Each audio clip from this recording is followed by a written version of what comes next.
ఇందాక ఎవరో మాట్లాడుతూ అంటుండ్రు మా శశాన్ అనే ఎవరు అందరు ఇక రేపు ఎంపీటీసీ జెడ్పీటీసీ ఎలక్షన్ వస్తుంది దాంట్లో కూడా మంచి గెలిపియాలని మా సోములన్న అంటున్నాడు.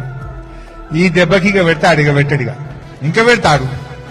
ఈ సింబల్ లేని సర్పంచ్ ఎన్నికల్లోనే గూబ గుయ్యం అనిపించింది రేవంత్ రెడ్డిది.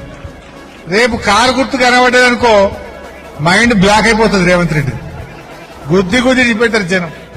కారు కనబడితే కేసీఆర్ కనబడతాడు, కారు కనబడితే బీఆర్ఎస్ కనబడుతుంది. రేపు నాకైతే నేను అనుకుంటున్నా ఈ సర్పంచుల దెబ్బకు ఈ 4000 సర్పంచులు బీఆర్ఎస్ గెలిచినాక ఇంకా Revanth Reddy MPTC ZPTC election పెట్టే ధైర్యం చేస్తాడని అయితే నేను అనుకుంటలేను. ఎంత పోతాడు ఇక పెట్టాడు, ఏడాది 2 ఏళ్ల దాకా పెట్టాడు, అసలే పెట్టాడు. ఇక నాకైతే ఒకటే ఆయనకు ధైర్యం చాలుతుందని నేనైతే అనుకుంటలేను. కొద్దిగంత అకలున్నాయి, అర్థమైపోయాయి. అన్నం ఉడికిందా లేదా చూడనీకి ఒక మెతుకు ముట్టుకుంటే చాలు. జనరల్ గా 90% గెలవాల్సిన కాంగ్రెస్ 50% లోపే పరిమితమైందంటేనే ఇవాళ అర్థం చేసుకోవాలి.